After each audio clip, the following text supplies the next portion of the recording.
जय शिवराय मित्रांनो.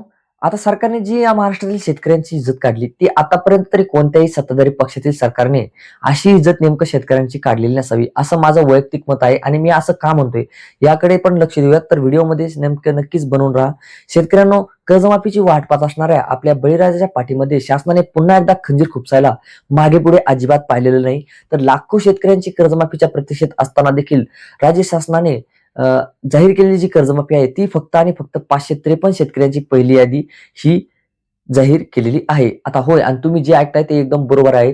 लाखो शेतकऱ्यांच्या तोंडाला पुन्हा एकदा शेतकऱ्यांच्या तोंडाला पान पुसण्याचं काम हे सरकारने केलेलं आहे. आता या बाबतीत नेमकं नक्की काय घडलंय, तर याकडे जरी लक्ष दिलं तर कालच आपण पहिलं अपडेट पाहिलं होतं की सरकार कर्जमाफीची पहिली यादी प्राथमिक यादी ही आज करू शकते. आणि अगदी नेमकं तसंच घडलंय. सहकार मंत्र्यांनी परिषद घेतली आणि जिल्ह्यातील मध्यवर्ती बँकेत जे अकाउंट आहेत त्यातील केवळ 553 शेतकऱ्यांची पहिली यादी जी आहे ती यादी बाहेर काढली आहे. आता उरलेल्या शेतकऱ्यांच्या याद्या लवकरच जाहीर करू असं गुळगुळीत उत्तर देतही त्यांनी देऊन टाकलेलं आहे. आणि आता या बाबतीत काही अपडेट देखील आलेलं नाही पुढे.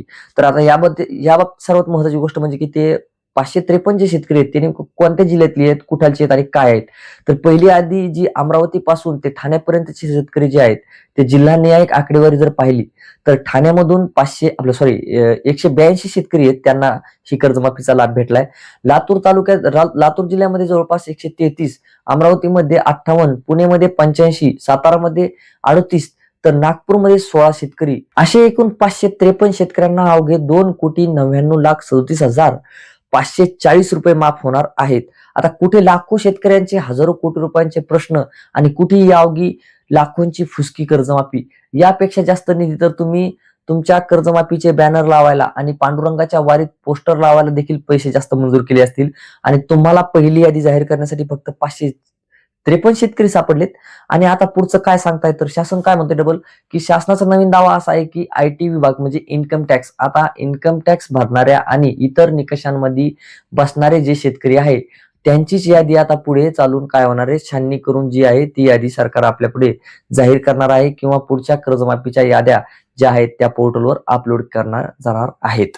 आता पुन्हा एकदा तारीख पर तारीख, तारीख पर तारीख, तारीख पर तारीख, तारीख पर तारीख मिलती रही है, लेकिन इंसाफ नहीं मिला मिलॉर्ड, इंसाफ नहीं मिला. मिली है तो सिर्फ ये तारीख. अशीच गत झाली आहे. तर माझ्या शेतकरी भावांनो, या 553 जणांच्या तटपुंजा यादीवर आणि सरकारच्या या धोरणावर नेमकी नक्की तुमचं काय मत आहे कमेंटमध्ये नक्की सांगा, जेणेकरून सरकारला पण हे उत्तर तुमच्याकडून गेले पाहिजे. आणि कर्जमाफीच्या प्रत्येक महत्वाच्या अपडेटसाठी आपल्या चॅनलला सबस्क्राईब करून ठेवा. नवीन असाल तर व्हिडिओला लाईक नक्की करा. तोपर्यंत भेटूयात नवीन माहितीसह नवीन अपडेटमध्ये. धन्यवाद.